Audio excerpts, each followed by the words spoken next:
You're listening to the Telltale channel. If you like what I do and you want to see me continue to do it, don't forget to check out my Patreon. I just finished writing a book titled Was Hitler an Atheist? It talks about religions during the Third Reich and how they work together. Catholics, Jehovah's Witnesses, and Protestants. And I even address the lies told by the evangelical world about Bonhoeffer. It's on Audible and Amazon. Marjorie Taylor Greene's ex-husband just got, he just had to come out and publicly apologize for harassing these girls here. Oh my God, dude, listen to this. Y'all want to do all kinds of crazy stuff. Where are y'all from? I mean, from America, obviously. I would assume they have American accents. They're in America. Why would you assume they're from somewhere else? It doesn't matter where we're from. It does not, though. Yes, it does. No, it doesn't. Why is he harassing them from a Cybertruck? Why does it matter to you, though? It matters because you're worshiping a false god. Okay? I don't give a shit if you think the god is false or not. Why does it matter where they're from? You're not answering the question. No. Are you Christian? Have the same God, bro. Georgia GOP Representative Marjorie Taylor Greene's ex-husband is speaking out after he came forward admitting he was the Tesla driver in this viral incident. Harry Greene was captured on camera. Well, we knew there was something not quite right about the guy when we found out that he was married to Marjorie Taylor Greene. So, yeah, again, she got divorced from him and she is now dating or married to, I think just dating, Brian something. He's a host on Real America's Voice. He's like an interviewer that's always going to the press pool at the White House and going around to Trump rallies and stuff. Three young Muslim women at the Avalon Mall in Alpharetta.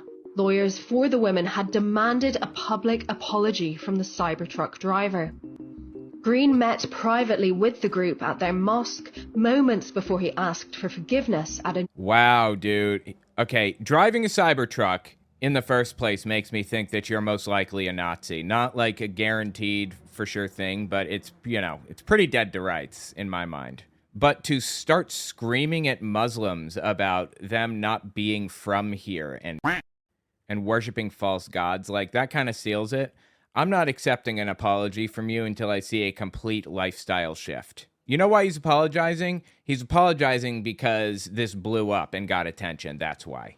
By the way, the algorithm is hitting me hard right now, completely ignoring me. So I'd appreciate if you watch to the end of the video. Having increased watch time as a percentage and a raw number is what pushes the video further. Also check out my books, owenmorgan.com. All right, back to the video.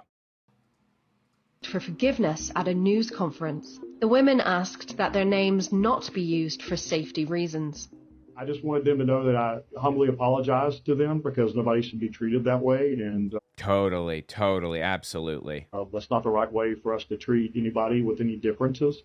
And that's, what we can do. And hopefully they'll find in their hearts to forgive me. And that, we shouldn't allow that in our society. So what a fucking joke, dude, really. Thank you. In a statement to CNN, the Alpharetta Department of Public Safety confirmed the incident was reported, but said no charges will be filed because, quote, all speech is protected, even the speech we may not agree with. Absolutely. He's perfectly free to be a shithead if he wants. But there is a line where it turns into harassment, and I feel that may have crossed the line into harassment. I don't know. Like, you're not allowed to harass somebody. You're not allowed to slander somebody and do intentionally to damage their reputation or something, for example. Like, there are limits on free speech, and everybody knows that, and everybody is fine with that, actually. Except for maybe Donald Trump, who wants to loosen the libel laws. It's just, these people have a tendency to complain when they get caught doing stupid shit. It's always about how they're being mistreated. It's always about them. Officials added that the comments made in the video are, quote, disgusting and do not reflect the diversity and understanding that Alpharetta values. Okay. Go back to your country, he says. They have American accents. Why do you think they're from another country? Are you f***ing me? What a colossal sack of shit, honestly. Okay. That's perfect. Thank you. We know what we believe. Don't come to America and believe this. Go back to your country with that. They're literally walking around in a parking garage. Okay. No one told you anything. No one told you anything. We're sitting here. We were quiet. We were peaceful. Praying. What does that have anything to do Oh, they were praying. Okay. with you? That's fine. First off, Wow, dude. He says, if you can't hear it, because it's really hard to hear, go back to your country. You're a demolished, poor Middle Eastern country. First off, we were actually born here, she says. We were born here. first off, we're actually born here. We're Born here. Yes, we were. No, you weren't. Then why are you wearing all this? You're not American. Oh my God, what a colossal piece of. It doesn't really come as a surprise, though, when you think about who he was married to, right? I mean, it's kind of par for the course. Honestly, the surprising bit would have been to find that he wasn't a complete sack of like that, seems to me. It doesn't matter. It's a religion. It's a religion. Don't nuns wear covering themselves? I'm just trying to understand. So he says, why are you wearing all this? You're not American. Because we're Muslim, it doesn't matter. He says, be American, it's a religion. What? It's a religion. Maybe if you want to enjoy America, be a fucking American. Go be fucking Afghan. Or whatever the fuck you are. Wow, dude. Sometimes I get miffed over something, peeved, if you will, and I have a little outburst over something stupid. That is, and that's worthy of an apology. This is not that, okay? This is a clear indication of who you are inside, which is to say, rotted from the inside out. Just an evil human being. This type of is unforgivable unless I see a complete lifestyle shift ground up. A whole political shift, everything. And we're not going to see that from him, of course. So I wouldn't even allow him to the mosque. He can say I apologize all he wants. I don't give a f. Well, I see what Marjorie Taylor Greene saw in him exactly. Jesus, dude. It doesn't matter. It's a religion. It's a religion. Don't nuns wear covering themselves? Let's go. Says go be an Afghan or whatever you are. We're not even Afghani. It doesn't matter. You're literally racist. You're just assuming things.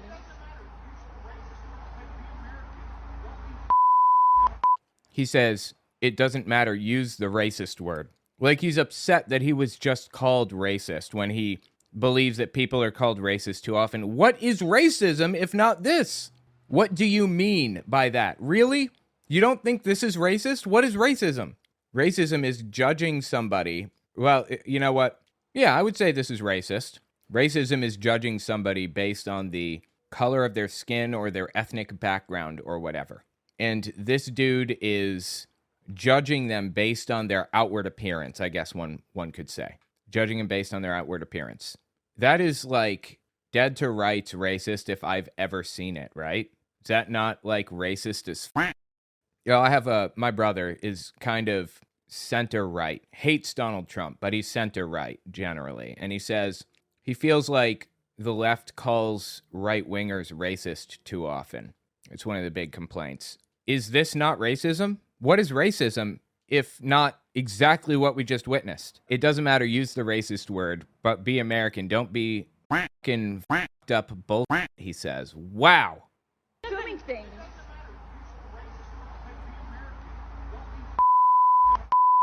Okay. I'm sorry if it's not on your standards. You can go ahead and leave. I don't know why you're wasting your time. I can call the cops. If you're gonna keep harassing us, that's fine. They absolutely should have called the cops on him, actually. And I think they did. I don't know. What are you going to call them about? This dude harassing them. You're not allowed to harass people. Just go about your day. What's the Are you gonna follow us? What's the Do you want to learn about our religion? Like, what is it? Have a good day. Okay. All right. Leave him alone. Go have a good day, bro. God. CNN also reached out to Representative Marjorie Taylor Greene. The pair were divorced in 2022 after 27 years of Wow. Divorced after 27 years of marriage. I wonder what happened. Somebody else trying to get up on that? Is that what it was? Jesus, dude. What else do you expect from people who look and act like this? Joe Biden, you're not a president. You're a piece of Just kind of puts it all in a nice, neat package, doesn't it? Anyway, tell what you think about it in the comments. Jesus Christ.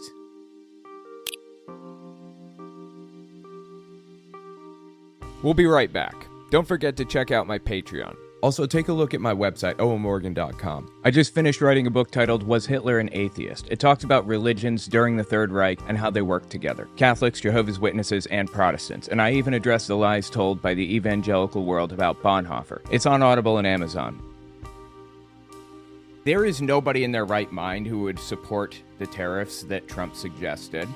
But Tim Pool has found a way. I want to talk about the subset of MAGA who would literally follow Trump off of a cliff. And that includes Tim Pool, who comes out in support of broad tariffs across the board. The Wall Street Journal published this a month ago. Tariff war risks sinking world into new Great Depression, International Chamber of Commerce warns. The world economy could face a crash similar to the Great Depression of the 1930s, followed by Trump says tariffs could have stopped the Great Depression. Trump has found a bonkers new defense for his extreme tariffs. People literally laughing here. This dude in the bottom right corner, though second from the bottom, is the singer, maybe, of a really famous band. What was it? All That Remains, I think? Yeah, I think he's a singer of that band. It's so sad to see people like that so completely lied to and propagandized.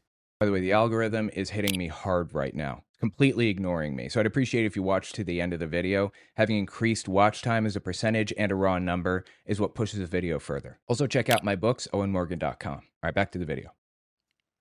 Well, people like Trump. And if a group... an empaneled group of experts say, dare I say, the tariffs are bad. And I'm sorry, an empaneled group of experts?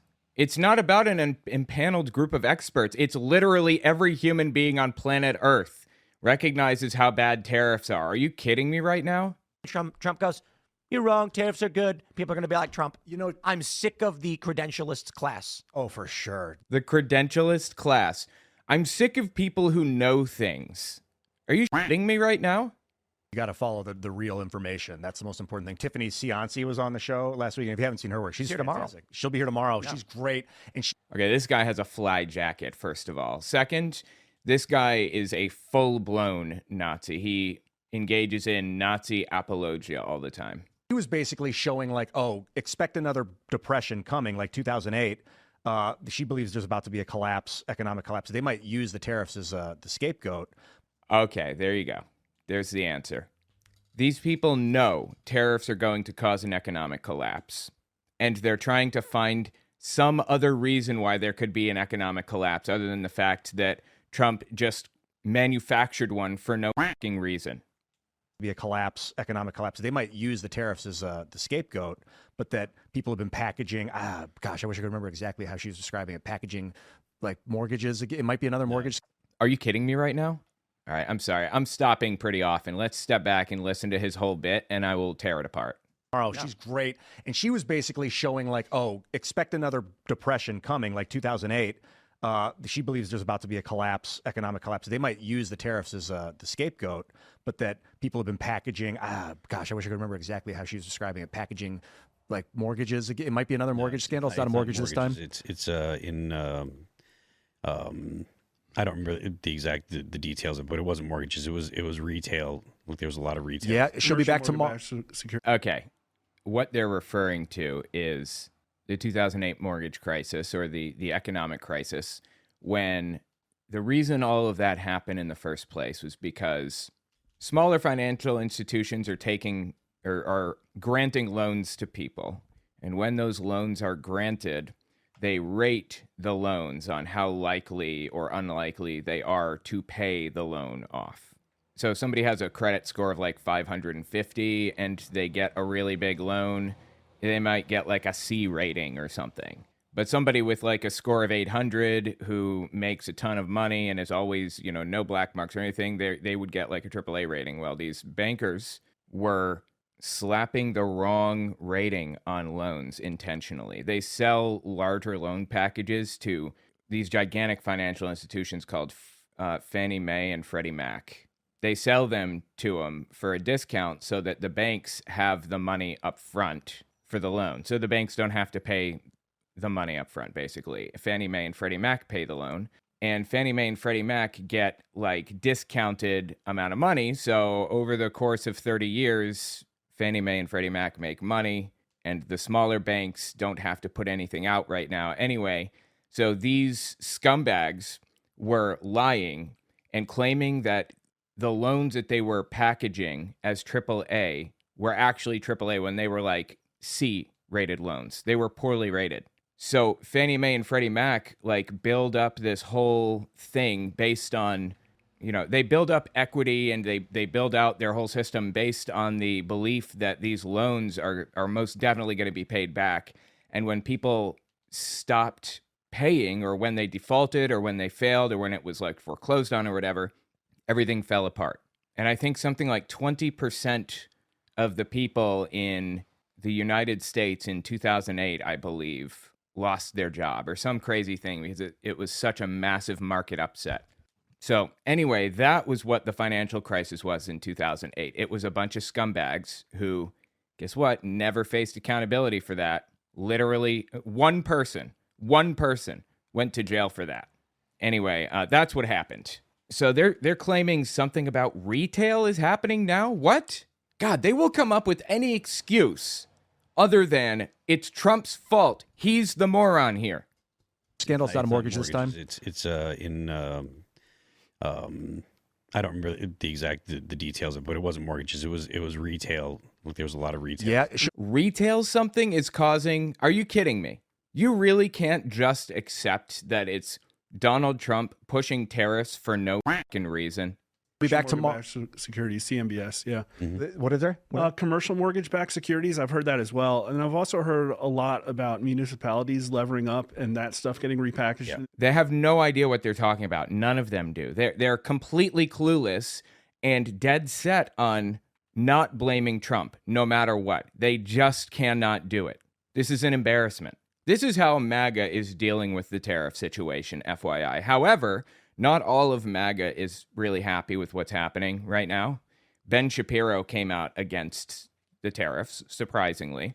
The thing is, when people in MAGA hold the line like we're seeing right here, consequences will never be faced as long as MAGA holds the line. When we see people break away like Ben Shapiro, it's a good sign. It means that public sentiment has a chance of turning. But the MAGA influencers have to be the ones to break as well. It can't just be like everybody who's in their right mind. It has to be some of the MAGA influencers too. And the fact is, a lot of the MAGA influencers, not just like Tim Pool and stuff, but Laura Ingraham, Sean Hannity, and others, they have to at least not speak positively about it, at least not create propaganda for Donald Trump. That's the thing. Things that get sold back to pensions. Same principle as the mortgage-backed security, though. The problem is they literally have no idea what they're talking about. What is the same principle? What are you talking about? Exactly. What is going to happen? You said retail something. That means nothing. People are selling retail loans? What? Getting repackaged into things that get sold back to pensions. Same principle as the mortgage-backed security, though. The problem is that it's bad debt that was repackaged as good debt. And super high leverage. Yeah. Oh, in 08, it was like, yo, the economy is about to experience a Great Depression, you guys. We need to bail them out by printing a crap load, trillions of dollars, whatever, to pay Fannie Mae, Freddie Mac, these loan agencies. Yeah, Fannie Mae and Freddie Mac, to my knowledge, I could be wrong, so don't take my word for it here, but I believe that they were the victims in this whole thing. They didn't know that these were falsely packaged loans. And if they had known that, then we wouldn't have had an economic crash because they wouldn't have accepted them, right? But anyway, I think we absolutely needed to bail them out. Without a doubt, it was necessary. There's no way around that. However, people should have faced consequences for the 2008 crisis, and they really didn't. By and large, nobody faced consequences for that. And that's like infuriating. Company pay them back. Not only that, whatever. They were doing quantitative easing for a decade. They were Okay, quantitative easing. I'm sorry. We're gonna break through this because Tim Pool and his little group here are completely full of shit with literally everything that they say. Quantitative easing, a monetary policy where a central bank purchases long-term securities like government bonds to increase the money supply and stimulate economic growth, typically used when interest rates are already near zero. Because the Fed sets interest rates, and raising interest rates discourages home buying, and lowering interest rates encourages home buying. You know, people wait a little bit longer before buying their house if it's too high. So the Fed has the ability to raise interest rates, at the very least, through quantitative easing. I didn't realize that that's how they did it, was through quantitative easing. But anyway, they can raise interest rates, which discourages home buying. So now, what's he talking about? Crap load, trillions of dollars, whatever, to pay Fannie Mae, Freddie Mac, these loan agency companies, pay them back. Not only that, whatever. They were doing quantitative easing. They were trying to stimulate economic growth and raise interest rates, I guess. Is that what am I reading this correctly? Is that what he's saying? For a decade, interest rates were at zero for 10 years to prevent a recession. From 2008 until... No. Are you telling me that you unironically believe that the recession was an accident? That people could have seen this coming if they had looked closely enough or something? Like, what are you even talking about? Actually, I think it was like when Donald Trump got in, so it was like 2017 is when they actually started to raise interest rates a little bit. And it was all because every time they tried to raise rates, the stock market would tank. This is a That's not exactly accurate, but whatever. Okay, fine. Direct line to what you just talked about and Trump, because that's essentially corporate welfare. Mm-hmm. I actually ran. I went to Fred and looked at some statistics. And he's on the first name basis with Freddie Mac. Wow. Check this guy out. I wonder if anybody in my audience knows this guy. Imagine knowing somebody that knows somebody that is on a first name basis with Freddie Mac. It's so fucking stupid. I looked at the median income of America, like just the average person in the middle of America, and I put a ratio of their per capita total government debt over that, and the number was like relatively flat at like 0.5 up until 2008, up until the bailout and quantitative easing. Yeah. And so you have this situation where companies have been disconnected from financial, downsides. Yeah. All these MBA class people are getting all these perks and free smoothies and stuff like that. People getting free smoothies. The gall. Imagine the gall.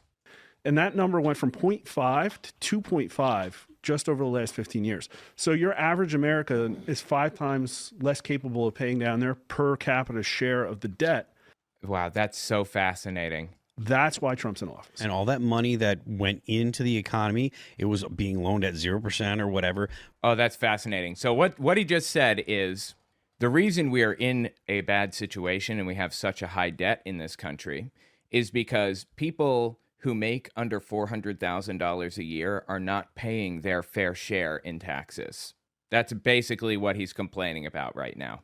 I watched this other thing with Ben Shapiro that I'll probably watch on my Unfiltered channel pretty soon. But Shapiro basically, for the first time, as far as I can tell, lays out his plan for how to lower the debt. Okay, we have $36 trillion in debt, I think, or somewhere in that vicinity, right? How do we get that down?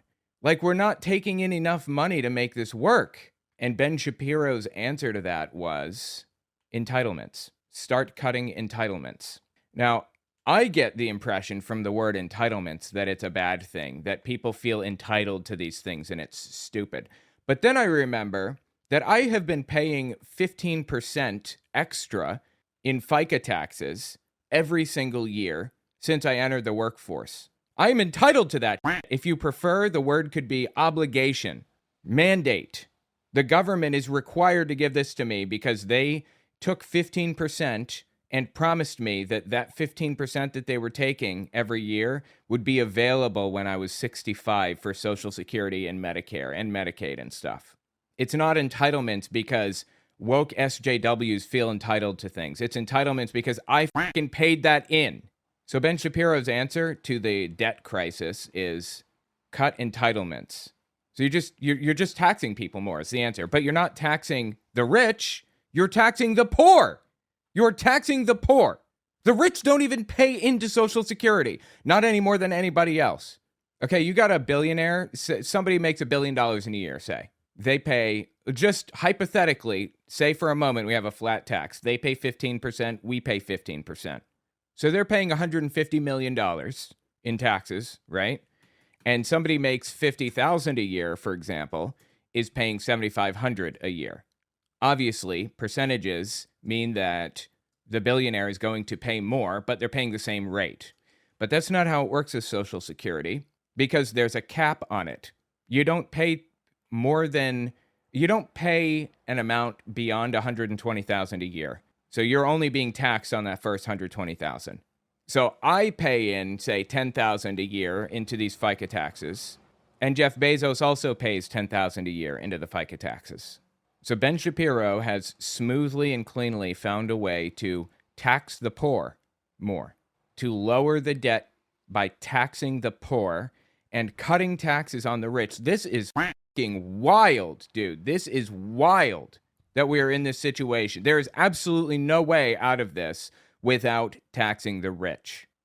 Wealthy people were taking that money and they were taking loans at super, super low interest rates and then buying stock with it. So that stock had a much higher return because the stock market, they didn't want to see the stock market tank. So they kept pumping money in, and people were borrowing money at super low rates and buying stock. So if you went and had 10 years of essentially, if you had some money and you had good credit, and I'm talking about, a couple $1 million you could get, a loan for, take $1 million, dump it in the stock market. A couple years later, you got, $1.5 million, $2 million or whatever. Rich people like when the market crashes. Bro, did he just say that poor people should just invest in the stock market to get rich? Is that what he just said? I think that's what he said.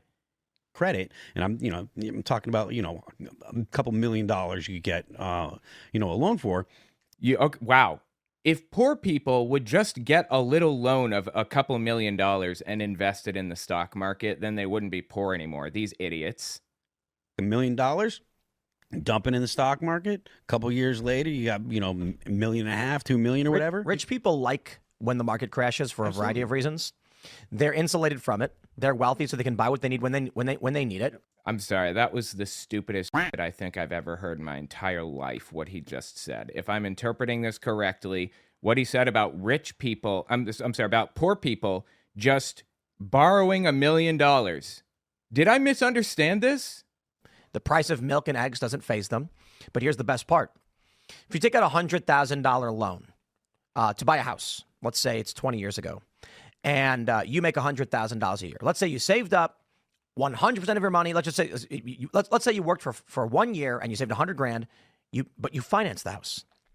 You say, I want a $100,000 loan. You put the $100,000 you saved actually into the stock market, where its value goes up with inflation as the market, depending on how the market operates. Okay, so you get a loan for something and you lie to the bank and tell them it's for something that it's actually not for. And then you take the money and you spend it on something that you told the bank you wouldn't spend it on. Go on, I'm with you. Commit fraud, step 1 to getting rich. As the market, depending on how the market operates, you can short, so they're insulated from this, but inflation in general or a market crash can be manipulated so that the money they have through shorts or through just general stock and inflation goes up. The value of the house stays at $100,000, or the debt, I'm sorry. So what he's describing is how rich people manipulate the markets, actually, yeah. And he's correct on this, that people bet on it to fail by shorting. They borrow a stock from somebody and promise to give the stock back in a year. So they borrow the stock, they sell it immediately, and in a year, when the stock is lower than it started, you buy the lower value and give the stock back. You're betting on it to fail, so you are making money. You're making the amount of money difference between its low and its high. And the person at the end of the day that loaned you the stock isn't really out anything except for like the value of the stock in the first place, which most people hold anyway. So that's how shorting works. And shorting is a way that rich people take advantage of things, because you can't really short stocks unless you're already rich, unless you're working with like a larger organization to do it.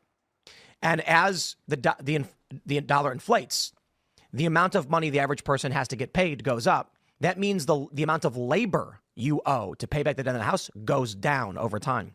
The U.S. does this with bonds. That's what quantitative easing basically does. He's correct. Hey, take a loan from us, the U.S. government says, $1 billion. $1 billion can buy you 100, widget factories. Then they quantitative ease, inflate the currency, and now that $1 billion can only buy 50 widget factories. So the loan was bad, but the U.S. still has them under their financing, right? So I'm butchering this, but the general idea is, if you're wealthy. Yeah, he obviously went in a billion different directions, but yeah, that's the general idea. When inflation occurs, the debt you have is the number looks the same to the average person, but to the wealthy person, they're not calculating dollars, they're calculating buying power. That's how it plays out. Mm-hmm. So for the working class person, that house now is, and here's the best part too, that $100,000 you owe, the buying power is diminished. So that means if everything becomes more expensive, you can make that money, you can make more money than that easier because everybody else is, but now the value of the house has gone up to 300. And the working class person, they're looking at dollars like dollars. They can't buy that house because it went from 100 to 300. There was a story I was reading on Reddit where a guy said he was saving up to buy something, a tablet or a computer. And then after he finally got 2/3 of the way to the savings, and he was like, one more month, the price jumped on Amazon. And he was like, I can't get it. I can't buy it. It's nuts. He's describing a situation that people deal with every day because they can't just get loans randomly because they want to. This dude is so disconnected from the rest of the world and like the general experience that other people have. It's wild. It's just wild. That's what it's like for the working class when these things happen, but the rich, they don't care. The rich, when they... Talking shit about the rich. Literally, everybody at this table is filthy fucking rich. They probably have a minimum of 200 times the amount that an average person makes in a year. At least, I'd say. I don't know. I would guess that the total wealth around the table is probably $150 million. So 3,000 times, probably 3,000 times as much as the average person makes in a year. That would be my guess. And they're sitting around talking about how they're rich or blah, blah, blah, blah. Come on, people. The only time the rich suffer, well, I don't know about the only time, but the big thing that'll cause the rich to suffer in that scenario you're talking about is if they're borrowing and they're investing on margin, which is what you're talking about, Phil, where you take a loan out and then you invest with that loan, assuming that it's going to return. If that stock market crashes while your loan is in that, you lose it, and then you owe money back to the bank you can't afford to pay back. Yep, that's true. That's how it works.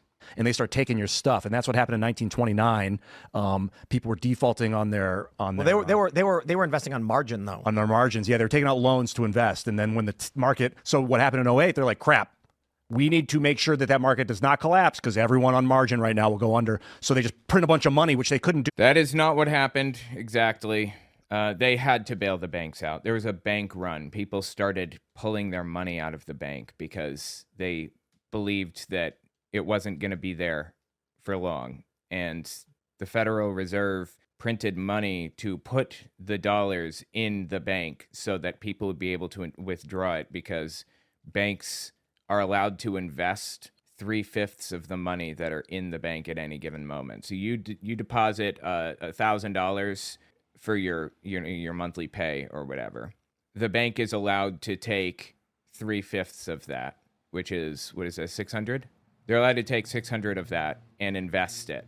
And if you pull it out, then they take it from somebody else's account and put it back in yours so that you can pull it out again. Well, if the market crashes, now that those 3/5 are just gone, and everybody that wants to withdraw their money, it's not there.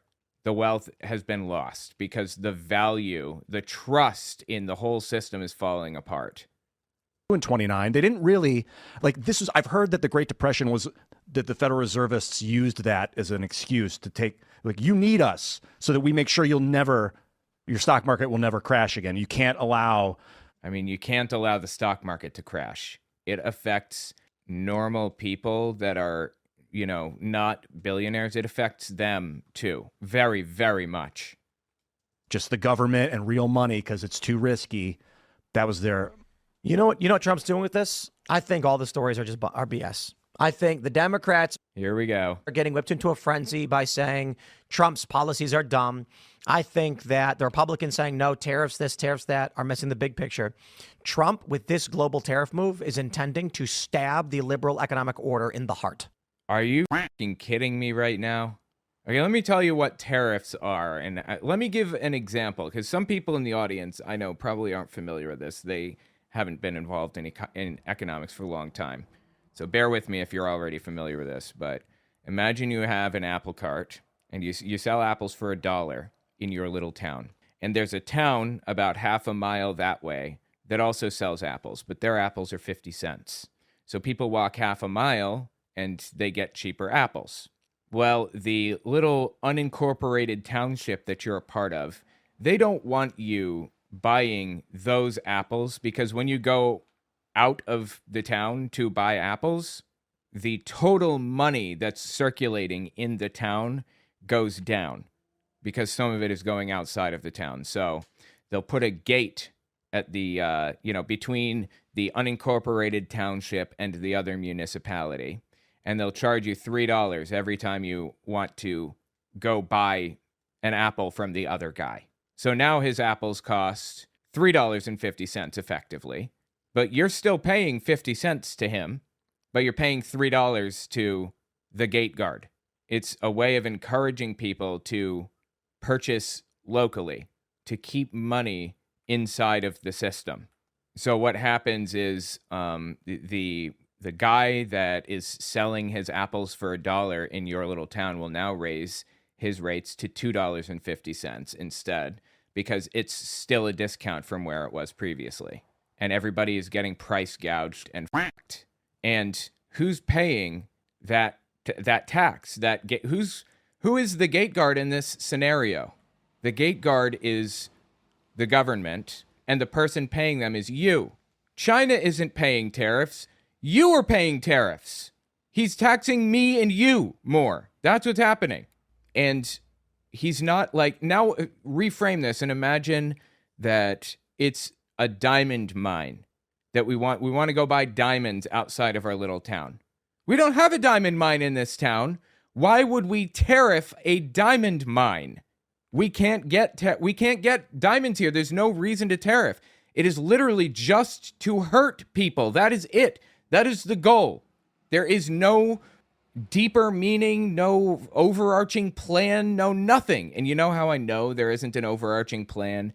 Because they haven't told us of any overarching plan. They haven't given us any reasons or explanations or anything. And it's left to the propagandists, the MAGA propagandists, to fabricate a reason. So what's Tim Pool doing? He's not even bothering coming up with a reason, seemingly. He's just saying, trust Trump because he knows what he's doing, and simultaneously saying there's going to be an economic collapse, so buckle up for that. But it's not because of the tariffs. This is a joke. One of the principal components of the liberal economic order was create a network of international trade agreements. So he's blaming the liberal economic order for the pending economic collapse because of what Donald Trump is doing. Do you know why Trump is really pushing tariffs, in my opinion? He just tariffed everybody across the board, except for, interestingly enough, Russia. And I think except for Israel. I'm not sure if he tariffed Israel. But anyway, he tariffs everybody. And now these companies, Jeff Bezos, the company heads, Mark Zuckerberg, and whoever else, they have to come to Donald Trump and ask him to give them an exemption to the tariffs. GM, the car manufacturer, they have to go to Donald Trump and request an exemption. But even deeper than that, what's his name? Narendra Modi, is that his name? The leader of India, the leader of Pakistan, the leader of the UK and France and everybody. They all have to come to Donald Trump and ask for an exemption and kiss his ass and basically get close to him and try to befriend him. It's a power grab. Economic instability creates an opportunity for a power grab. That's, in my opinion, why Donald Trump is really doing this. Lucky for me, I don't own any stocks, so yeah, it doesn't matter too much to me, really. But it's destroying the economy in ways that will absolutely affect not just people that own stocks, but people who don't own stocks as well. Like, it's going to affect everybody. The price of toothpaste is going to go up. Price of everything is going up. Next time you're at the store, I don't want to cause a panic buy. Next time you're at the store, you need to buy extra of everything. Toilet paper, toothpaste, all of it. Because it's about to get pretty rough as a direct result of what Donald Trump is doing. And Tim Pool is embarrassingly trying to come up with an excuse. Like, come on, man. That make it very difficult to engage in international conflict. And for whatever reason you want to subscribe to or prescribe, Donald Trump doing this is basically saying we will cut all of those ties if we must. Now, maybe it's for the betterment. If we must, what are you talking? So Tim Pool just said the liberal order is creating trade agreements that discourage war at all costs. And Trump says we're going to cut ties if we must. Why must you cut ties? What would the reason be? I don't understand. Country, whatever it is, but this is a nuclear bomb on what we would refer to as the liberal economic order, the deep state, or whatever. It is exactly. Obama was going to sign this thing called the Trans-Pacific Partnership. TPP, yeah. You guys may have heard of, and there's this thing in it. What's that? The TPP, 2012-ish. Mm-hmm. There's a thing in it called the Investor State Dispute Settlement Clause. So if you had an investor and a country, the country being the state, it would give the power of the corporation to sue the country if their people were discriminating against their product. And it was in order to give Malaysian oil companies the power to sue the United States government if we wouldn't buy their oil or something. Okay, I'm not sure about that. That sounds like complete nonsense, but whatever. What point are you trying to make here? And we, as a taxpayer, would have to pay this Malaysian oil company. Obama was signing that. And Trump is eviscerating that. You think the TPP has been in effect this whole time? You think that's the trade agreement that we've been operating off of? Let me just verify. President Trump signed a presidential memorandum to withdraw the U.S. from the TPP on January 23rd, 2017. 2017. So you think that Trump is eviscerating the TPP? No, he's eviscerating his own trade policy. He wrote it. It's his. And he's saying, oh, the guy that wrote this is a real fucking moron. Yeah, we know. Everybody's aware of that.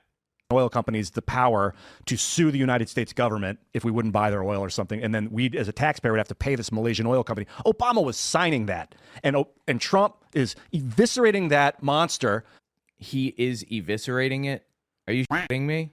For better or worse. Like you said, Tim, it could have horrific, geopolitical instability, but it's like they say you're going to feel short-term pain. And okay, this is the type of shit right here that makes me believe that they know what they're saying is a lie and they're intentionally saying it anyway. The trade policy in place was written by Trump, or was written under his administration, was signed into law by him, not Obama. That hasn't been law for 10 years. I just the most cursory basic amount of research would prove this guy to be a liar. And is nobody doing that? On the right? Is the right just full of people that are taking his word for everything that he says? And well, I'll put it this way. If the liberal economic order was a bunch of well-reasoned Captain Picards, I'd have no problem with it. But it's not. It's a bunch of crackpot DEI communists. Holy Christ, bro. That is insane. And robber barons. So it's oh, you don't like robber barons now. Anyway, the fact is these people are so full of best case scenario, they're completely full of and they have no idea what they're doing or talking about. They're just completely in the dark. Worst case scenario, which I think we've proven pretty definitively here, they're knowingly, intentionally lying. You can't know that much about the TPP and what was in it, even though that's not exactly correct, but whatever. You can't know that much about the TPP and not realize that it was eliminated 10 years ago almost. Tell me what you think about it in the comments.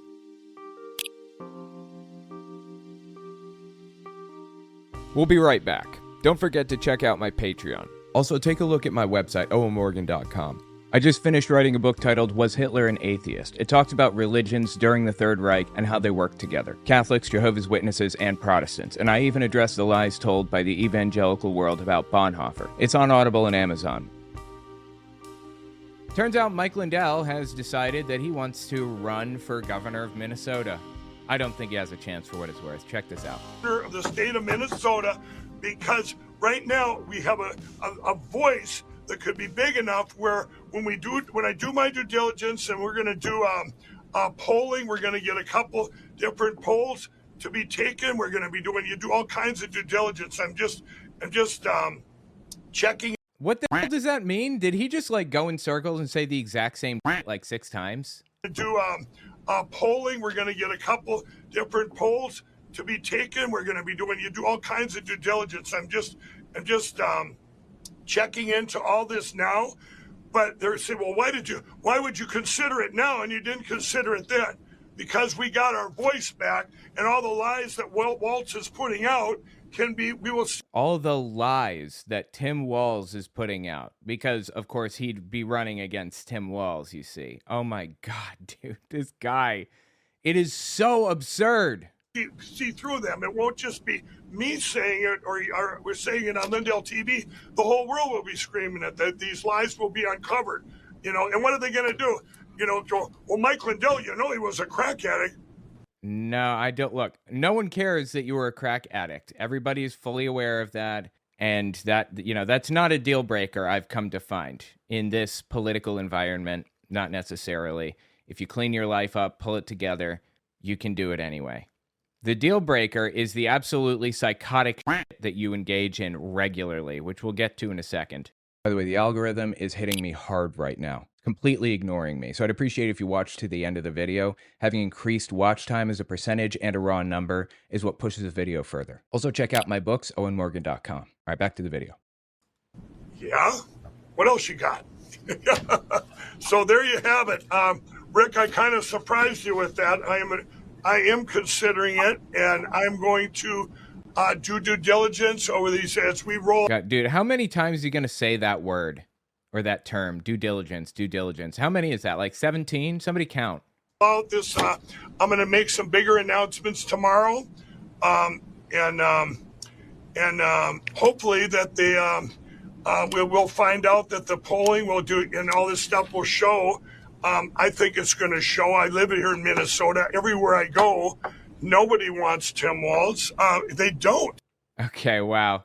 So he says he's going to wait for the polls to come out to see how he performs against Tim Walz. Minnesota is a blue state, and Tim Walz is a very popular person in the state. And Mike Lindell, like him or hate him, is very controversial. When people hear Mike Lindell, they think mentally unstable because of the absolutely wild shit that he's done. Let me just find a couple of examples here. Hang on. There's this one. This is his response to the fact that he priced his his pillows at $14.88 of all things. $14.88 is a well-known dog whistle to neo-Nazis. The 14 words. I don't remember what they are, but they weren't even said by Hitler. It's a white supremacist thing, a neo-Nazi thing specifically. And it's, we secure the right to something, our children. Hang on, let me just look them up. I look this up every time. I always forget what they are. We must secure the existence of our people and a future for white children. The 14 words. We must secure the existence of our people and a future for white children. Because at the heart of all Nazi claims is the idea that they're being snuffed out of existence. White people, that is. White people being snuffed out of existence. So anyway, that's why people price things at $14.88, or they get tattoos of the numbers 1488 on them, or whatever. There are like a billion different ways to incorporate this into your life. And Mike Lindell conveniently put 1488 on his pillow prices. Why that number, of all things? Why not 1489? Why not 1499, for that matter? Why 1488? And he defends it with this. Used a bunch of price points, $29.88, $19.88, $18.88, $14.88, and $9.88. We kind of like Walmart does when they have a sale on a sale, right? That 88. Well, here we put the campaign out there. Actually, we done it a couple weeks ago, but we get it out there on social media and stuff on Thursday and Friday. Here I get a call from all the media around the country and the world, all the way to the Daily Mail saying, what are you, a Nazi? 88 stands for Hitler and 14 for something else. Yeah, 14 words and HH, the 8th letter in the alphabet, HH, Heil Hitler. And they put the words together. I'm going, who comes up with this stuff? Nazis come up with this stuff so that they can call out to each other, so that they can draw attention. Now, he said that he came up with a bunch of different price points, right? 1988, 1488, 1288. Well, this is the actual ad right here. And as it happens, that was not the price point. It was $49.98, $29.99, and then $14.88. So no, you're completely full of. That was the very first time you used 88 in the number. I'm just saying this is the type of that Mike Lindell does. Saying, what are you, a Nazi? 88 stands for Hitler and 14 for something else, and they put the words together. I'm going, who comes up with this stuff? I said, it's another attack on MyPillow because their CEO wants to go to paper ballots hand counted. It's as simple. Like, nobody gives a that you want that. It's dumb as dog, but you know what? If you want that, fine. You're free to advocate for it. That's called freedom of speech. But now you're talking about running for governor, and you are calling out to Nazis now. Intentionally or otherwise, you are signaling to Nazis that you see them. That's how it's interpreted when you price things for $14.88, or when you put $14.88 on tattoos or something. That's not even close to the most ridiculous that Mike Lindell has done, though. This might be my favorite clip ever from Mike Lindell. Okay, and I'm not asking about... He's at a deposition right now. I believe he's being sued for defamation. I don't remember. Okay, and I'm not asking about the... No, okay, this is what it is. He's being sued by Dominion for defamation. He knowingly, intentionally lied about them, and he lost the lawsuit. He, in fact, did know that he was lying, and he continued to lie and claim that voting systems were rigged when he knew better. And he was sued for that. And he lost. He lost everything over that lawsuit.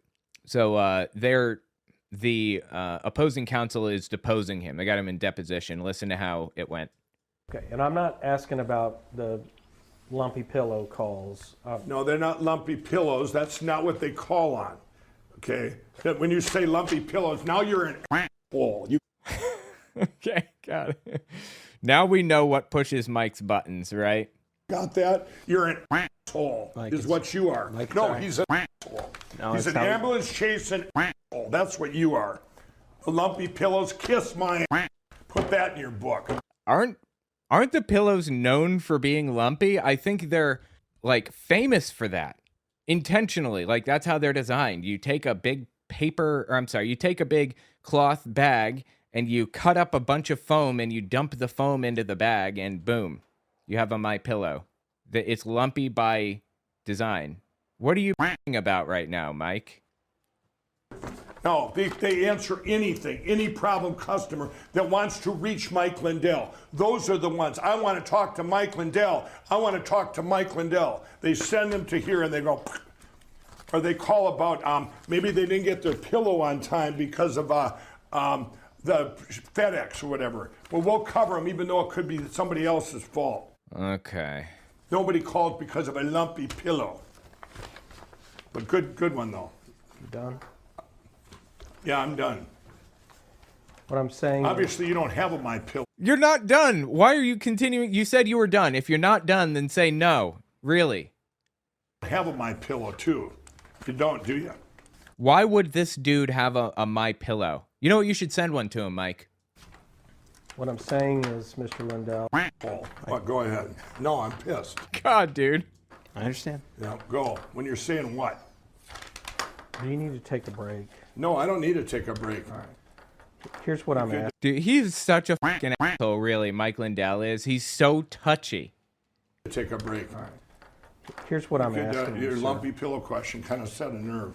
Because obviously, just like your question in here, Mike's in your little complaint, Mike's frivolous cyber symposium, this whole case is frivolous. You should be ashamed of yourself. Right. The cyber symposium they're referring to there. That I guess that's what the case was over. Partially, at least. That was part of it.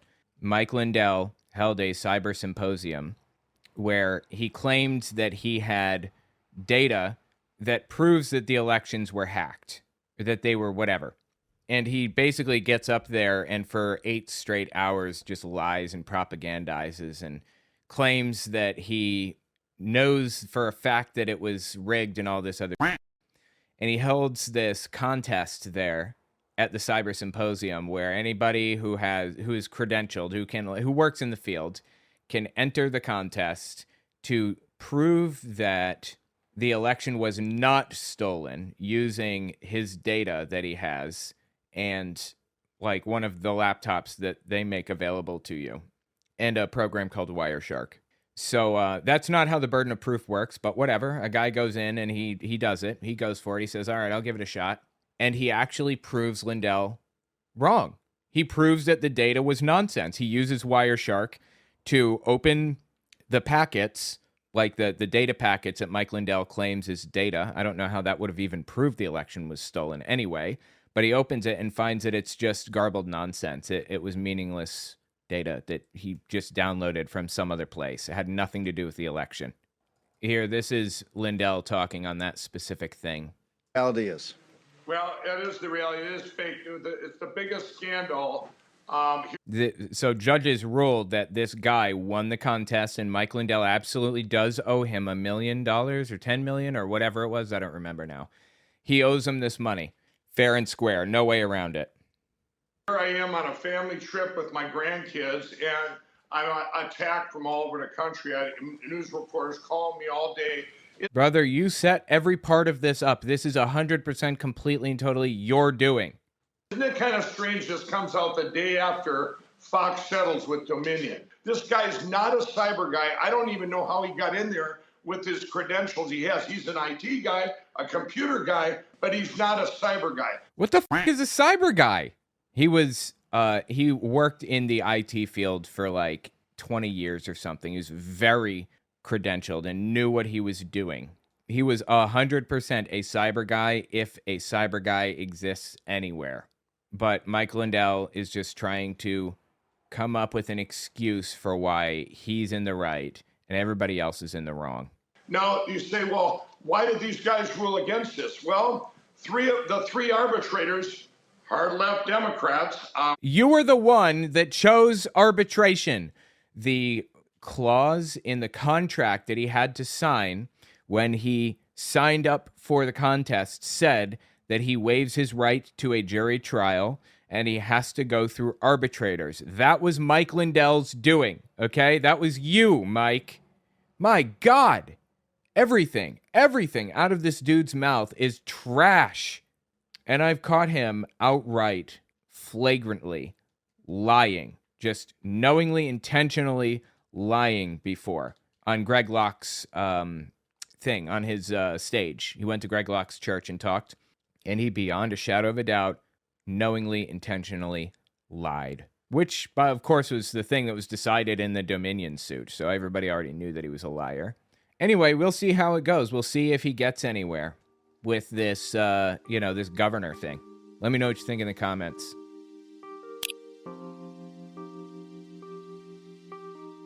We'll be right back.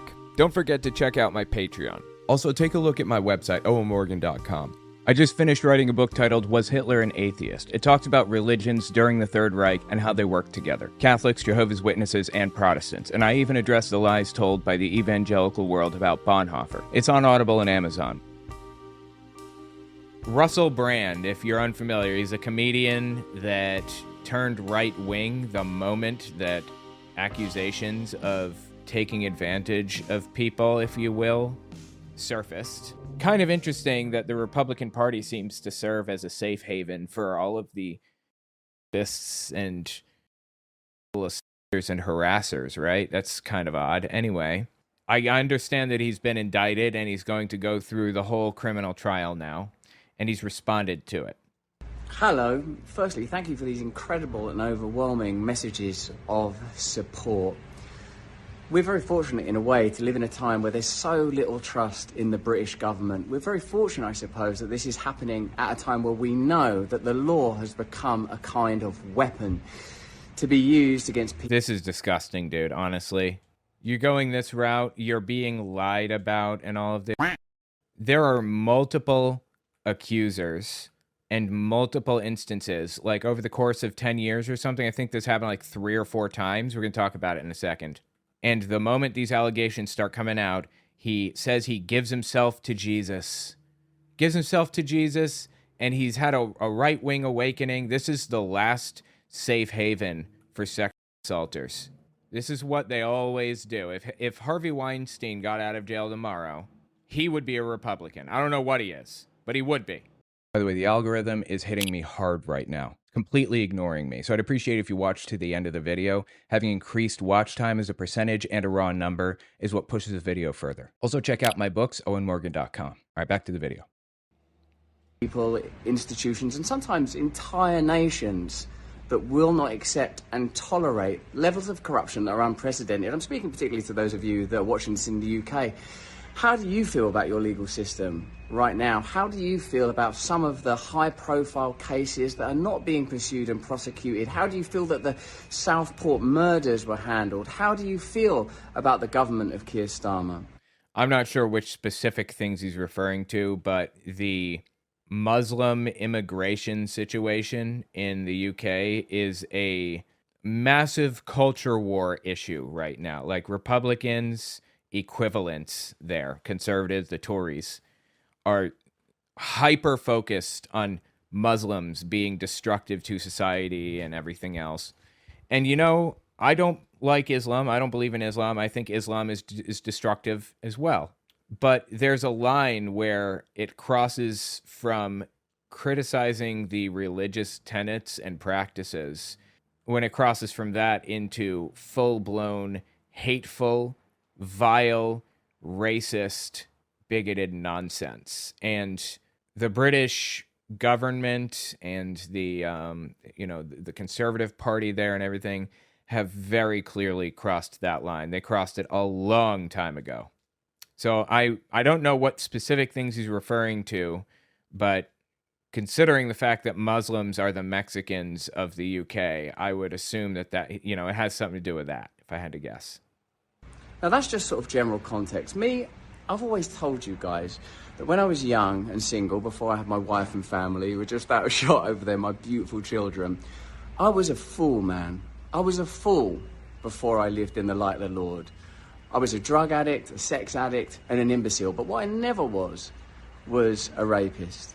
I've never engaged in non-consensual activity. I pray that you can see that by looking in my eyes. Oh my God, he's so transparently full of... Thank all of you for your continuing support. I want to let you know that our show will be on Rumble on Monday. Thanks for your support there. Okay, anyway, he's just shouting his out now, but he actually addressed this previously too, because this whole thing has been following him for a while, and the last time it really blew up, that's when he converted to Christianity and all of that, became a right-winger and all that. But let's listen to this kind of breakdown of what's happening on CBS, I believe, and then we'll listen to his response previously.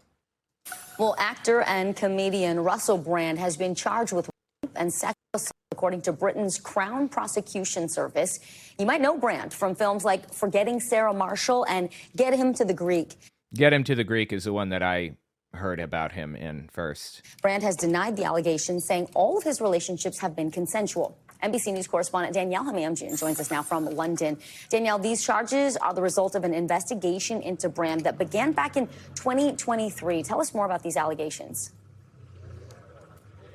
Yeah, Vicky, police began that investigation in 2023 following a report by the UK's Channel 4 and the leading newspapers here, the Sunday Times and the Times of London, into Russell Brand's treatment of women. After that, police say they started receiving a number of allegations.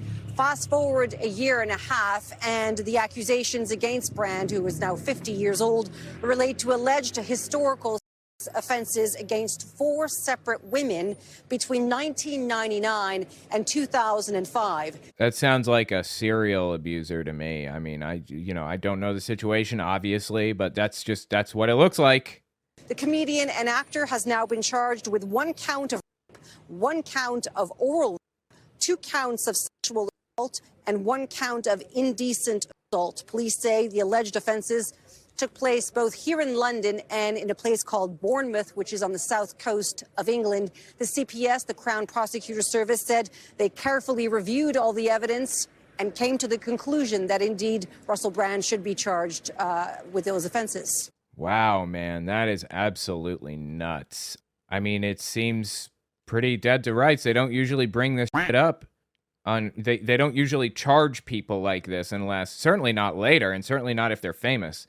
I safely assume that he is guilty of this.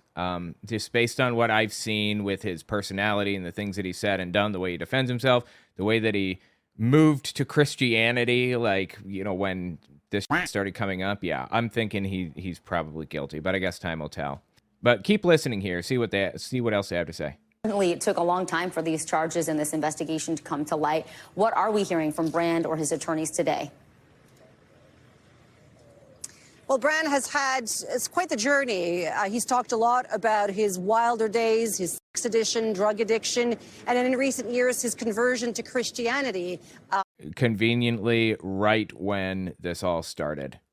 His embrace of populism. He's now a right-wing wellness influencer. He posted just in the past hour or so a video on his Instagram. He appears to be on a beach somewhere.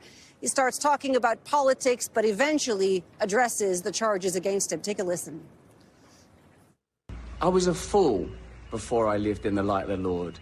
I was a drug addict. This is so transparently like scumbag. Like, it's so obvious what he's doing here, right? Addict and an imbecile. But what I never was a rapist. I've never engaged in non-consensual activity. I pray that you can see that by looking in my eyes. And Brand says he looks forward to defending himself in court, and that day will come soon here in central London on May the 2nd. Vicky? All right, Danielle Hamamjian, thank you very much. Anyway, yeah. Wow, that's absolutely nuts. In addition to that, I just wanted to take a quick glance at the video that he put out when this came up previously.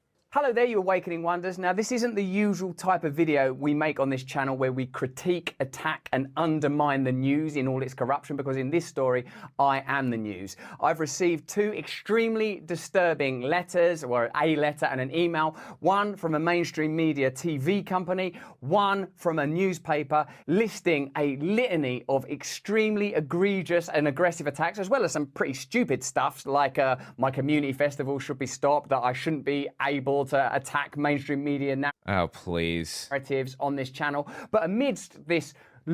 So he's saying that a newspaper wrote a letter to him saying that he should not be allowed to attack mainstream media on his Rumble channel. Is that what you're telling me? Are you saying that's what was in the letter? Let's see it then. He is so transparently full of...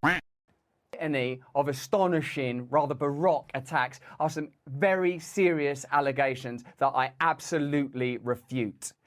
These allegations pertain to the time when I was working in the mainstream, when I was in the newspapers all the time, when I was in the movies, and as I've written about extensively in my books, I was very, very promiscuous. Now, during that time of promiscuity, the relationships I had were absolutely always consensual. I was always... Wow, that was weird. There's a jump cut there. Did you see that? Always consensual. Why was there a jump cut between the word always and consensual? It seems like that's the one place that you don't want a jump cut to be. I was always transparent about that then, almost too transparent. And I'm being transparent about it now as well. And to see that transparency metastasized into something criminal that I absolutely deny makes me question, is there another agenda at play? Okay, yeah. The deep state is after you. They're trying to get one over on you. Yeah. Totally. It is so transparent. It's such a joke, man. Anyway, like, if he did this, I want him to go away for the rest of his life. I mean, I want to see consequences if he did this. And I appreciate that we're seeing charges. Unfortunately, when you're rich and famous, you don't face consequences for your actions. You just don't. Tell me what you think in the comments.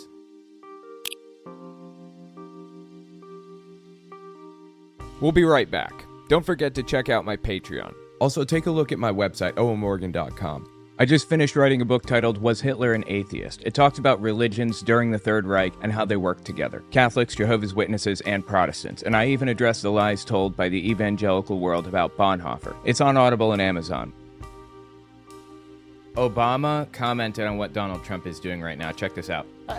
Imagine if I had done any of this. Let me just, I just want to be clear about this. Imagine that. Dude literally wore a tan suit, and people lost their. He ate a hot dog with Dijon mustard. No joke, really. See if I can find a clip from that. And finally tonight, as you all know, President Obama is a real man of the people. And yesterday, he dropped by a popular Virginia restaurant to grab a burger with his pal Joe. Now, the Gateway Pundit blog pointed out that plain old ketchup, well, it didn't quite cut it for the president. Now, take a look at him ordering his burger with a very special condiment. All right, I'm going to have just your basic cheddar cheeseburger, medium well. I just want mustard, no ketchup. If you got like a spicy mustard or something like that, or a Dijon mustard, something like that. All right, Dijon mustard? I think the president watched just a little bit too much television as a kid. Why? Pardon me, would you have any Grey Poupon? You mean the mustard? Yes, would you have any? Would I? Or do I? Both, actually. All right, I hope you enjoyed that fancy burger, Mr. President. Seriously, Obama was attacked for having Dijon mustard on a burger. Really. By the way, the algorithm is hitting me hard right now, completely ignoring me. So I'd appreciate if you watched to the end of the video. Having increased watch time as a percentage and a raw number is what pushes the video further. Also check out my books, owenmorgan.com. All right, back to the video. Earlier today, you were criticizing what President Obama said yesterday. Admittedly, many Democrats feel he was inartful in his phrasing yesterday about not having a strategy ready for Syria. You also, though, criticized the president's wardrobe, his choice of suit, of a light-colored suit. Do you think that was fair to do that? Yeah, because it was in the context of the president coming out. The world and the country have been waiting for a week for what he's going to say about Syria, what he's going to say about ISIS. And he comes out, yes, with this new suit on. But what bothered me was he began by not even talking about Syria. He said he wanted to talk about the issue that most Americans are concerned about, and that's the fact that the economic numbers for the second quarter had been adjusted. And to me, that was an insult to the memory of Jim Foley, who was killed. Why did you take Oh my God, dude, this is so stupid. with the suit?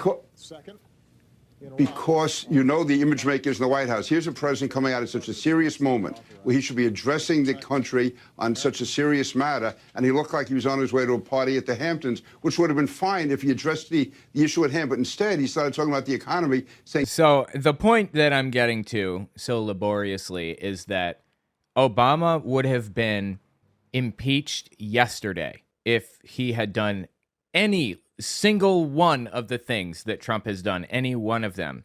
The slave labor camp, the concentration camps, the, the tariffs, anything, any single thing that he's done. Suing CBS or suing Fox News or whatever. And we would have never heard the end of it. We're still hearing about that fucking Dijon mustard.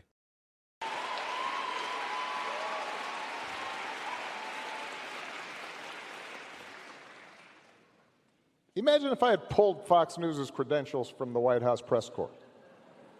You're laughing, but... That's what happened. That's what Trump did. He pulled AP News' credentials. So, and basically everyone else's, unless they fully and completely capitulate to him. Whatever it takes to please him, they have to do. Wild. Wild. No, this is what's happening. Imagine if I'd said to law firms that were representing parties that were upset with policies my administration had initiated, that you will not be allowed into government buildings.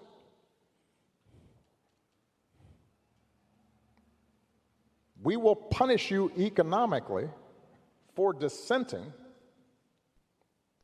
from the Affordable Care Act. Punish you, period, is the problem, whether economically or otherwise. Free speech is dead in the United States now.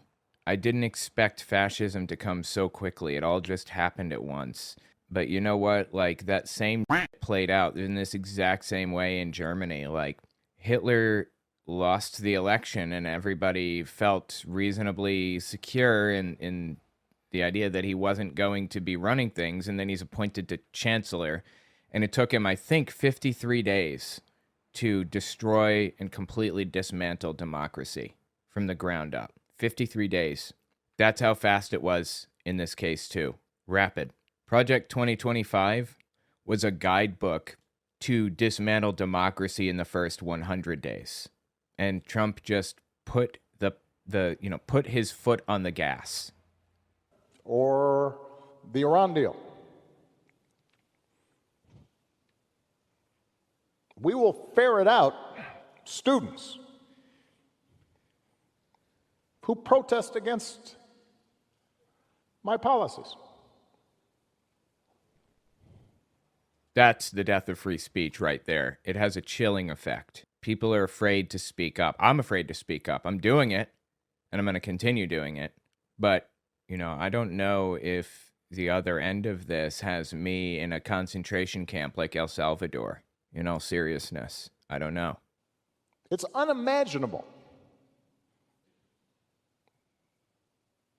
that the same parties that are silent now would have tolerated behavior like that from me, or a whole bunch of my predecessors. So, and I say this not on a partisan basis. This has to do with something more precious, which is, who are we as a country, and what values do we stand for? Oh, is that the end of it? I thought he was going to say more. It just has long pauses. The answer is we, as a country, seem to stand for the value of the Nazi Party. I don't know how else to interpret it. Really disturbing what's happening right now. Fox News is so transparently partisan. Like, nobody in their right mind would ever believe a word that Fox News has to say. Not one word. Unless they were already inside of the echo chamber and had no hope of escaping. Once you get in, there's no shot of getting out, it seems. They grab your mind by the throat and they won't let it go. It's propaganda to a degree that I don't see very often, Fox News. And people joke about this and everything, but it is intensely propagandistic. Worse than any cult that I have ever seen in my entire life. And I've been studying them for a hot minute. Anyway, the point is that nobody would ever put up with this if it weren't Donald Trump.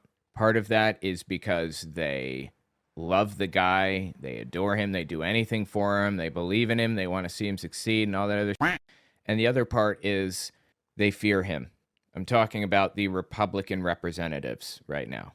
I would argue that maybe up to a third or even half of the Republican representatives in Congress oppose what Donald Trump is doing, but don't dare cross him because it will end badly for them. Unfortunately, when congressmen sign up for the job, they automatically put their names at the top of the list for people whose heads are going to be cut off if a rebellion comes. That's part of the job. That's part of the deal. If some shit goes down, if fascism takes over, your head will be first, or it should be, because you should be out there causing no end of problems for this fascist regime until things change, until it improves, until it flips. People like Hakeem Jeffries have either forgotten that or didn't get that memo in the first place. I don't know. Dude is dead silent. Not just Democrats, but Republicans who don't believe in what's happening, dead silent. This is the moment. This is it right now, right here. We're here. This is what you signed up for. Are you going to do it? Are you going to get out there and argue and fight and yell and refuse to accept what's happening right now at all costs, Republican or Democrat? The answer is no. They're not going to do any of that. If we got to a situation, though, where Trump was under another impeachment hearing, I suspect that we may find ourselves in a situation where people would be willing to impeach him, where they would be willing to vote for his impeachment. I suspect some people would be willing to impeach him, like Ted Cruz, maybe. The Senate votes for impeachment, right? I'm trying to remember how this works. Yeah, the House votes to impeach. The Supreme Court the Supreme Court acts as the judge, and the Senate acts as the jury, basically, right? Where are you, Senate? Where are you, House? Where are these people? They need to step in and do something already. Tell me what you think in the comments.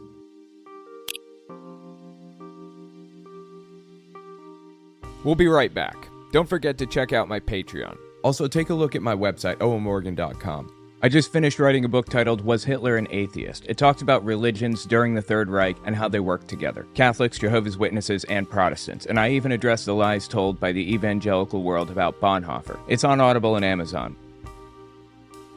This is James Talarico. He is a Texas state representative, and he is about to rip Elon Musk to shreds in an official hearing. Listen to this.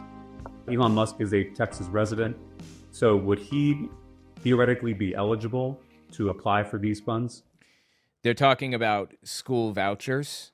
They're basically trying to push a bill that would take taxpayer money and give it to private school students or private schools and stuff rather than public schools. It is a transparent way of redistributing wealth from the very poor to the very rich. And that's what happens in practice. Other states have been trying to do this for a long time. Oklahoma is one of them. It doesn't help the poor. It doesn't improve their education outcomes. It makes things worse. It worsens the political and wealth divide. Additionally, Oklahoma is using this exact issue as a means to shoehorn in religious teachings in school. Legally, according to everything that we understand about how the judicial system works and our Constitution and all of it, if you receive federal funds as a school, you cannot favor one religion over another religion.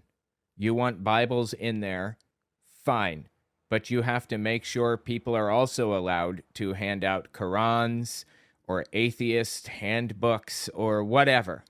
But private schools don't receive federal funds, so they can do whatever they want. They can teach the Bible, and they can shut out Muslims, ban them, and everything, whatever they want. There are no limits to this because they don't receive federal funds. Well, Texas doing this exact thing, and Oklahoma doing it too, they've been trying to set up a scenario where these school vouchers go to private schools, including for private schools that are Christian-based, Christian private schools. Basically trying to break down one of the protections that we have against separation of church and state, or one of the protections we have in favor of separation of church and state. So anyway, this guy is about to just shred this other dude. By the way, the algorithm is hitting me hard right now, completely ignoring me. So I'd appreciate if you watch to the end of the video. Having increased watch time as a percentage and a raw number is what pushes the video further. Also check out my books, owenmorgan.com. All right, back to the video. Yes. It was just announced that Elon has fathered his 14th child. I looked into this. 8 of them are under school age. So let's say That is a lot of kids. And a weird, statistically odd number of them are boys, like to a point that it's really, really statistically unlikely that he isn't paying to have them come out as boys. It's a voucher for each of those 8 children. That's over $80,000 a year in taxpayer funds, more than what most teachers make. And so if you sent them to a private school from pre-K to senior year, that's a total of $1.2 million in taxpayer funds for Elon Musk. I mean, anyone's eligible. But Mr. Chairman, you're the author of this bill. Yeah, you could limit it to middle class and working class families if you wanted to, but you are allowing, I know Elon Musk is a somewhat humorous example, but wealthy parents, whether they're the richest man in the world or whether they're just a family making over $500,000 a year, they have access to this program. Elon Musk is not in the committee substitute, but you can keep asking. Oh my God. Yes, I know that Elon Musk is not part of this. He's pointing out that Elon Musk would be eligible. We want to make people like him ineligible to receive taxpayer money like this. In fact, he should be ineligible. I'm sorry. In fact, private schools should be ineligible from having like these voucher programs or whatever. Like this bill shouldn't exist. And by the way, this is the type of shit that my wife like works against every day. Like she works at American Atheists, you know. She contacts senators, state senators, and like asks them what this language means and why they're doing that and if they can tweak this or change that or whatever. Some of them friendly, some of them not. But something you find when you get on a state level, it's way less politicized. So if you point out something really fucking stupid like this, like Elon Musk could feasibly get $1.2 million from Texas. In fact, he lives in Texas, so he could and probably would do that.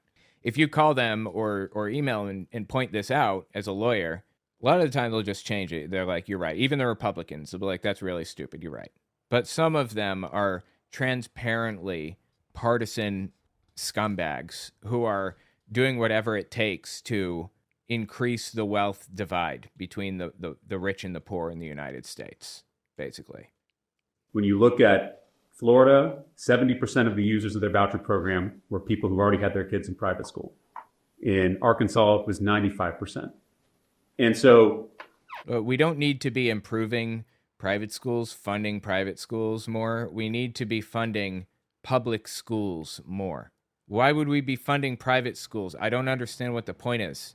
My concern is that if this plays out like I think it will, you're actually going to be taking the tax dollars of plumbers and nurses and working people, and you're going to be subsidizing the tuition of wealthy families who already have their kids at St. John's, St. Mark's, St. Stephen's. So that is a transfer of wealth from the bottom to the top. I know the rhetoric around this bill is around... Absolutely, that's how this works. I mean, whatever you want to happen, that's what happens. From the bottom to the top. I know the rhetoric around this bill is around helping working class people or helping poor kids, but your bill does not match the rhetoric. Your bill is opening the door to some of the wealthiest people in the state taking taxpayer funds to do something they're paying for anyway. So the point is, this guy is the and I looked back in my archive. As it turns out, I have another video from him that he's just been killing it. Apparently, my wife has tried to contact him for various bills that she's been working on, child marriage bills and things like that.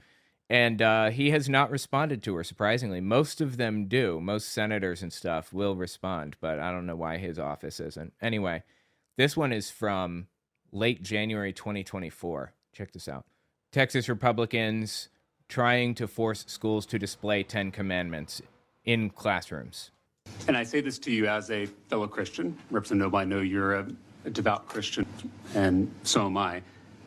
This bill, to me, is not only unconstitutional, it's not only un-American, I think it is also deeply un-Christian. And I say that because I believe this bill is idolatrous. I believe it is exclusionary. It is absolutely idolatrous. I don't know how anybody could argue otherwise. Obviously, it's creating an idol. I believe it is exclusionary, and I believe it is arrogant. And those three things, in my reading of the gospel, are diametrically opposed to the teachings of Jesus. You probably know Matthew 6:5, when Jesus says, don't be like the hypocrites who love to pray publicly on street corners. When you pray, go into your room and shut the door and pray to your Father who is in secret. A religion that has to force people to put up a poster to prove its legitimacy is a dead religion. I appreciate the hell out of that. That is an absolutely fantastic thing to have said to these people, honestly. When you pray, go into your room and shut the door and pray to your Father who is in secret. Christians have a tendency to completely ignore that verse, but not only do they ignore it, oftentimes they completely twist and distort it out of proportion.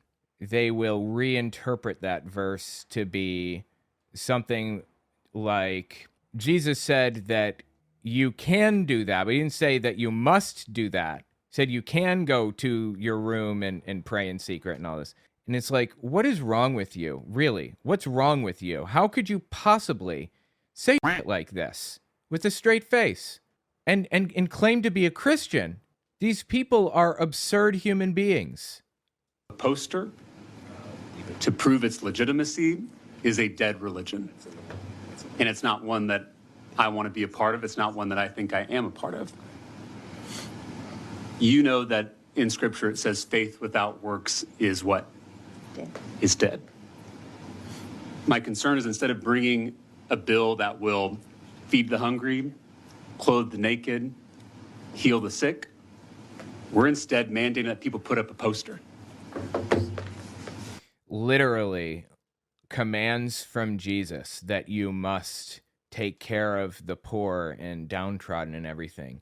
And instead, these people are cutting funding to homeless programs. And they're like, God, I don't even, like, cutting Social Security. They're cutting Medicare and Medicaid. They're making people's lives more difficult. They're making them worse. They're hurting the poor. They're making the wealth divide wider while creating graven images. And, you know, if that doesn't seal it, if that graven image doesn't seal it for you, it's like this right here. Like, look at this. This is a goat made out of money. At Mar-a-Lago, a bizarre golden-hoofed goat idol is on display. The idol is wrapped in Trump $100 bills that say, "In Trump we trust," replacing God with Trump. The idol's base says, "I love you," along with Trump's signature. What the f***? And we can't forget this little ditty right here, this literal golden statue of Donald Trump at CPAC in 2021.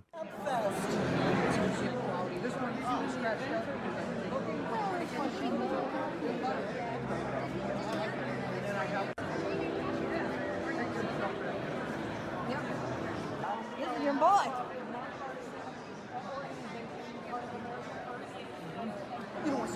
Like, it is so tacky. But anyway, literal golden idol. Literal golden idol. These people do not follow the Bible at all. Not even a little bit. They pretend to, and they use it as a pretext to hurt people that they don't like. Mexicans, women, minority groups generally, atheists certainly, people like that. Absolutely insane. And we both follow a teacher, a rabbi, who said, don't let the law get in the way of loving your neighbor. Loving your neighbor is the most important law. It is the summation of all the law and all the prophets. I would submit to you that our neighbor also includes the Hindu student who sits in a classroom. Obviously.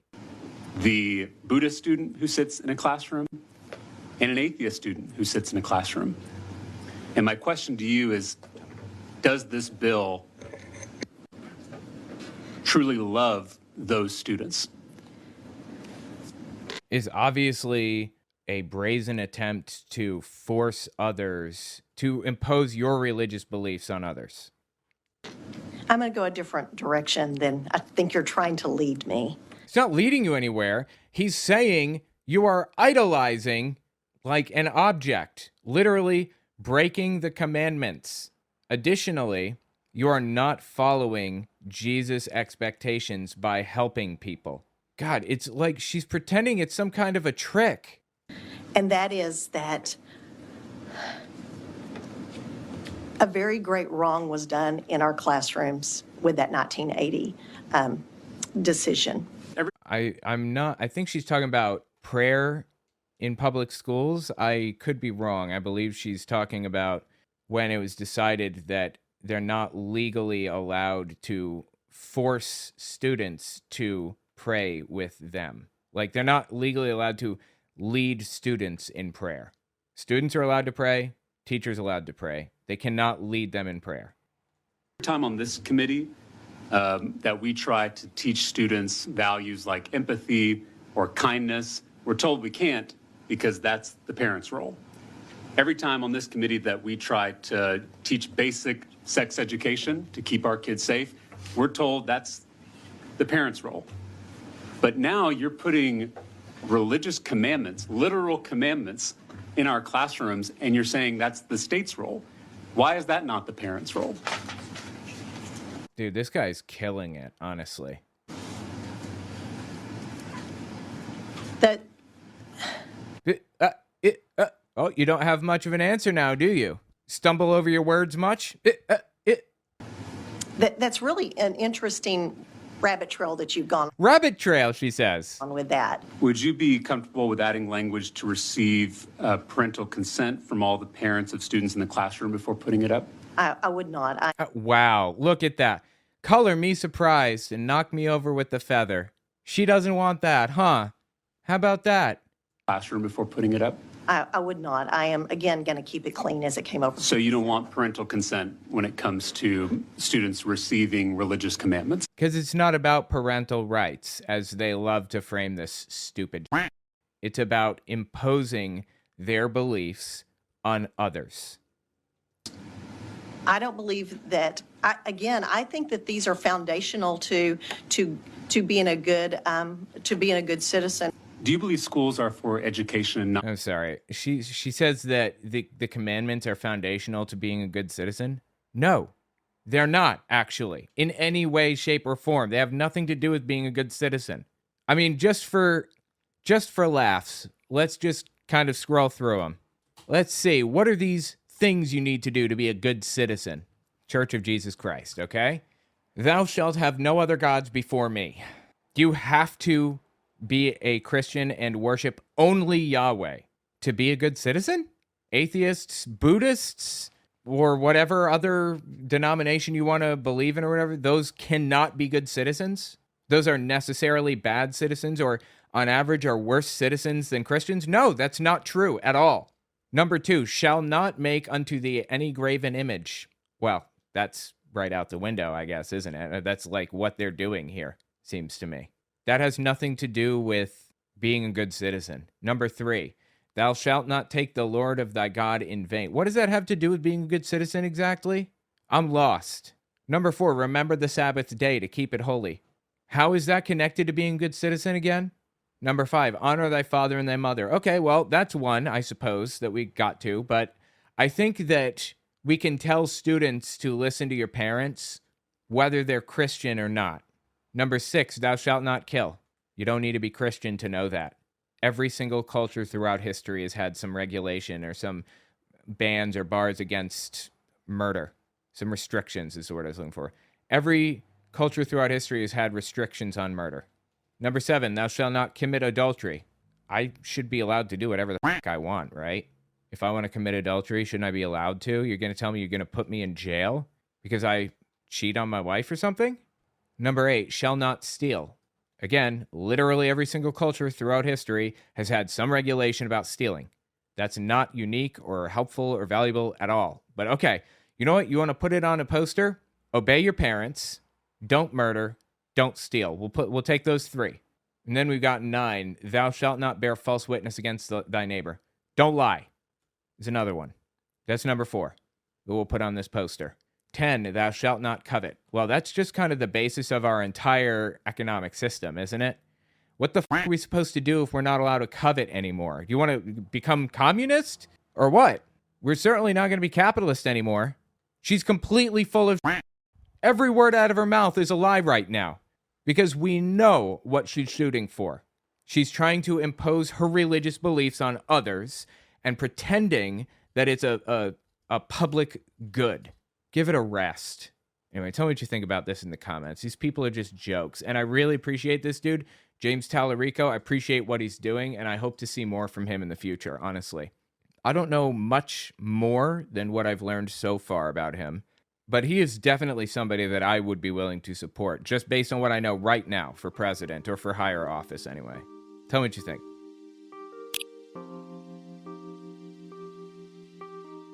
We'll be right back. Don't forget to check out my Patreon. Also, take a look at my website, owenmorgan.com. I just finished writing a book titled Was Hitler an Atheist? It talks about religions during the Third Reich and how they work together. Catholics, Jehovah's Witnesses, and Protestants. And I even address the lies told by the evangelical world about Bonhoeffer. It's on Audible and Amazon. Judge Jeanine Pirro from Fox News says you shouldn't be worried about your 401k right now. And he's delivering. And you know what? I don't really care about my 401k today. Does she have a 401k? Do millionaires need 401ks? I think maybe at least multi-millionaire, like tens or hundreds of millions of dollars in her account, I'm sure of it. I don't think you're allowed to have a 401k or a Roth IRA or something if you make over a certain amount. You know what? Not that I can afford it, not that it isn't important, not that I'm not at a point in my life when I should be worried about my 401k, because I am. Oh my God, dude. Just so transparently, disgustingly nonsense. But this is what I believe. I believe in this man. And I believe that what we're seeing now with his bringing in $1 trillion in business and manufacturing. He's what? You think he's bringing in $1 trillion in business and manufacturing? What are you smoking? Who told you this? Companies moving back to the United States. Who the f told you this? Where'd you hear this? Companies moving back to the U.S.? First time hearing of it. Anyway, she's apparently not worried about her 401k, and that means you shouldn't be worried about yours either. By the way, the algorithm is hitting me hard right now, completely ignoring me. So I'd appreciate if you watched to the end of the video. Having increased watch time as a percentage and a raw number is what pushes the video further. Also check out my books, owenmorgan.com. All right, back to the video. She goes on to talk about the stock market uncertainty. Listen to this one. And you know, the uncertainty in the stock market, it isn't necessarily a negative. No, it is a negative. Uncertainty is a negative thing. Always in the stock market, pretty much. I don't know of a single other situation which it's not a negative. Stock market going down in certain circumstances, I suppose you could view that as a positive depending on the situation. Uncertainty is bad. It creates reluctance. People don't want to invest their money if something is uncertain. You want predictability in the stock market. And Donald Trump, you know, whatever he does has produced complete uncertainty. Nobody knows what is going to happen next, and nobody feels comfortable investing right now because they don't know if we're at the bottom of a dip that's about to go back up. They don't know if the dip is going to fall even more. They don't know. That's the problem. It could be an indication that things are going to work out. It's just that they're uncertain right now. How could it possibly be an indication that things are going to work out? And you got a president who's swinging for the fences. You got a... He's swinging for the fences, you see. Anyway, she had Elon Musk on I think it was the same segment, to talk about all of this. Listen to this. Oh yeah, I'm sorry. Leading up to this, the important part of this is Elon Musk was pushing for this Wisconsin Supreme Court race. Basically, he was literally bribing people to vote for the opposition in this whole thing. He's bribing people to vote against the Democrat, vote for his Republican pick. He gave two people $1 million each, giant $1 million checks on stage for coming to his rally, for voting for the dude that he wanted. Crawford was the Democrat, for voting against Crawford. That's super illegal, obviously, but he doesn't seem to care. Anyway, he said that it's a really, really important race, and lucky for us, we won it. Crawford won, despite all of that that Elon Musk was doing. Despite literally trying to buy the election. That gives me hope. That shows me that democracy, like the framework of democracy, is still in place. It's still functioning, technically, like as it's supposed to. That means that if Trump is voted out, if he loses his election, I don't think that, like, the country would not settle for him staying there. All of the people in positions of power that would be responsible for ushering him out would usher him out. And for better or worse, Donald Trump is only as strong as the people who support him. He is physically too weak to fend off a kitten, let alone a Secret Service agent or an FBI agent or whatever. If They want Trump gone. If the infrastructure wants Trump gone because he lost an election, then he'll be gone. Anyway, the point that I'm getting to here is that Elon Musk lost his race, but he's about to describe why it was so important in the first place. The reason tonight's elections are so important is that the judge race will decide whether the Wisconsin districts get redrawn. They're kind of trying to gerrymander Wisconsin. No, Wisconsin was already gerrymandered to by the Republicans. So winning this Supreme Court race would set up a situation where a Republican Supreme Court in Wisconsin would approve the gerrymandered districts. It was so egregious that they were sued over their gerrymandering lines, over the lines they drew around districts. They cut out so many people. They turned like all the districts red when, by splitting them up and drawing these ridiculous squiggly lines around everything.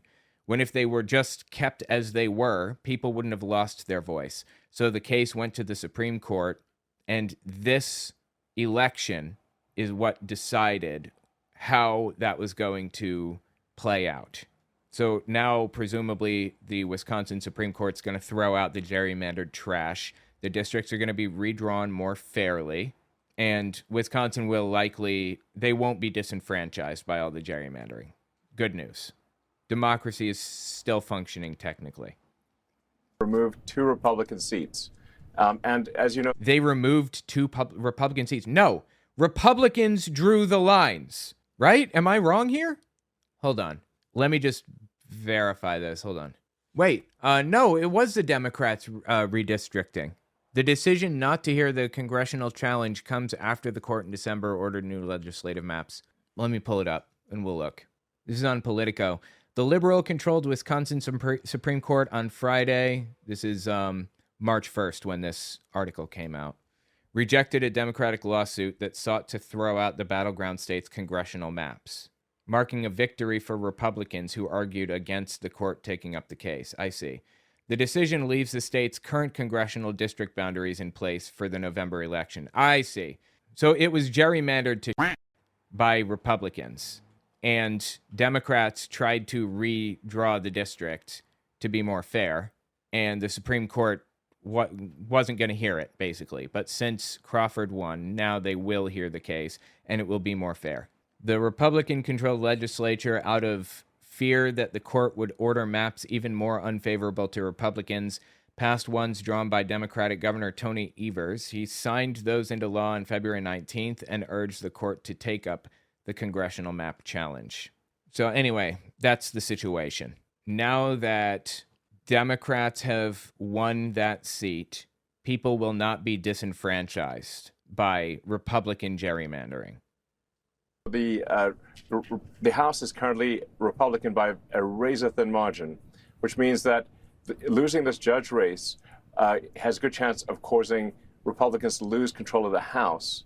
If you lose control of the House, there will be nonstop impeachment hearings. There will be nonstop impeachment hearings. And you're very articulate there, Elon. Anyway, the point is that this judge winning this position means that we will almost certainly take back the other branch of government in 2027. Is that when it is? 2027? We will almost certainly take it back. That is really, really good news. And subpoenas, and they're going to do everything possible to stop the agenda that the American people voted for when they voted for President Trump. Well, I mean, the American people are voting again. So this is like when Mitch McConnell, basically, this is like when that one justice died, Antonin Scalia, like a year before Obama's term was up. It was very clearly Obama's pick. And Mitch McConnell said, let the voters decide. They already decided. They already voted on this when Obama was elected. What do you mean, let the voters decide? Are you kidding with this? Popular vote and the House and the Senate in November, they're going to do everything possible to stop the president's agenda.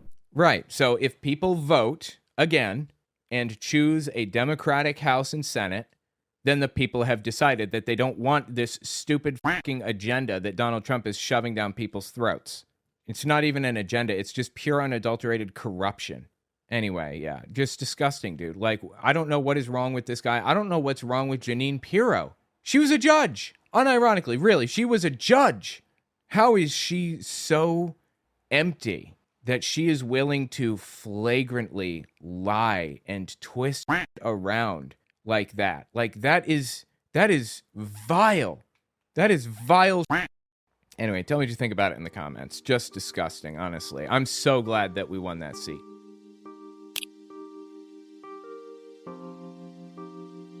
That's all I've got for you. If you like what I do and you want to see me continue to do it, don't forget to check me out on Patreon. I just finished writing a book titled Was Hitler an Atheist? It talks about religions during the Third Reich and how they work together. Catholics, Jehovah's Witnesses, and Protestants. And I even address the lies told by the evangelical world about Bonhoeffer. It's on Audible and Amazon.